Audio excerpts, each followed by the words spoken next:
As much as I have poo-pooed this riving knife because of the wobble, it's really not the riving knife that's the issue as much as the blade guard. And I do not plan on using this blade guard. This thing is just, it's more sketchy than it's worth. However, the riving knife for the patois is definitely something that I would like to have available to me. So I'm going to go ahead and take these snap rings off. And yes, you can all make fun of me for my absolutely poor snap ring removal. I don't have the snap ring pliers. And of course, it's going to mess with me right now because I'm making a video. But usually I can get these things off without the tool. Maybe not today. I've already worked on my gorilla rack today, which has just absolutely crushed me. And I'm pretty tired. So fucking with this right now without the right tools is probably exactly what I should be doing, right? Right. Oh, anyway. Yeah, I don't think it's happening today. Goddamn fucker. Back to the Patois 4 horsepower French Canadian direct drive saw. We were talking about the riving knife, and I would like to save this riving knife to actually be able to use it. It's got the kickback pawls on it. I don't want to have to necessarily spend any more money. The blade guard is too wobbly, as shown in previous videos. It's just too sketchy. It weighs a lot. It's awkward. So I'm going to go ahead and remove this little snap ring here. I don't have my tool for it, of course, but flathead or straight head, I guess, as they call them nowadays, usually work pretty well. Let's see if that pin's going to come out. Nope, this is all a learning curve with this particular tool. Absolutely, every part of this is a learning curve. There we go. All right, now I got those clamps off of there. The question is, how does that come apart? Maybe a pair of pliers and it's threaded into itself? Normally, you'd take the snap ring off and you'd be free and clear. But that is not going to work on this bad boy. So we're going to try something else, I guess. See if it's one of those threaded into themselves screw heads. Let's see. That one turns that, so that makes sense. But not getting any action there. Okay, well, this is just evidence that maybe sometimes you should stop working when you're tired. What a dumbass. I'm trying to twist these things off thinking it's more than it is. It's just a freaking pin. Like, what an absolute pitifully stupid move that I just made with that. It's just a pin. And out she comes. Now what's really funny is we've all heard the term riving knife, correct?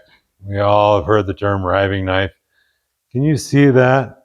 That is an actual knife edge. That is not sharp to the touch, but if enough force was put behind that, that would absolutely cut somebody. That's kind of crazy that a riving knife on this Patois 4 horsepower actually has a knife chamfered edge on it. But now we're going to actually put this on the saw so we have a riving knife, which will be better than not having it at all. We'll have the anti-kickback pawls. And like I said earlier, this thing's got 4. It's chunky. So I'm going to maybe lube this up, make those a little bit looser so that they're less of a stiff factor and scratching up lumber. I don't want them beating up the lumber too badly. But saved a piece of the Patois 4 horsepower instead of buying some little micro splitters. We got a riving knife. Still has to go on manually with lag bolts, but hey, we're there. Time to install that kniving ripe we just freed from its carcass, that ridiculous blade guard. But I see they kind of shine there. Put some oil in there. Now these things are nice and loose. And that's what we want them, is loosey-goosey, so they don't mar the wood any worse than they may already. Eventually these may come off as well. But again, actual knife edge on that riving knife. And we're going to be mounting to these little bolts right here that we had messed. Having to actually take bolts all the way out to install a riving knife is kind of a total pain in the ass. And that, I took them out all the way this time just to make sure that there's no muck or grime in there between the actual blade itself, the knife, and the plate. It feels pretty good. In general, you don't have to actually take them all the way out, but you still have to manually loosen and tighten for your knife. Most of the newer modern table saws don't have that problem. They've got a little button you can hit, they slide right on, or it's got a lever trigger. There's something that's always kind of right there that makes it fast and easy. These suckers, these pawls are sharp as hell, man. I accidentally hit myself with it and cut myself there, but all right. So again, it doesn't quite seem to fit all the way down in there against the bolt that's in place. There's a little gap, but totally new to this saw. I think most of us out here watching these videos are completely new to this saw. I've never seen anything like it. Okay. Riving knife is on. That's pretty damn stout. It appears to be right in line with the blade. That would probably be an important thing. So a quick little test we can do on that is we'll raise the blade up here.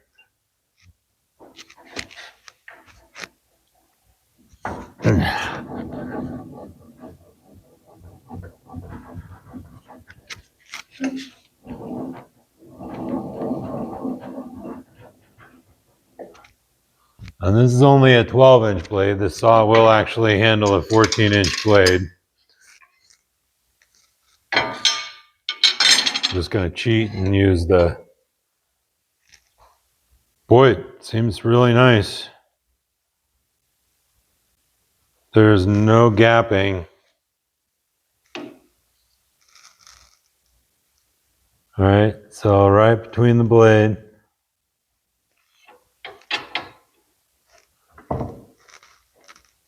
That's just the tooth doing that. And the riving knife, I get off the tooth, and then this, of course, is not a real straight edge. This is just a beat up plate, but seems pretty in line. Well, one of these days I'll actually turn this thing on to make a cut. We still got to deal with our whole fence issue that we were discussing.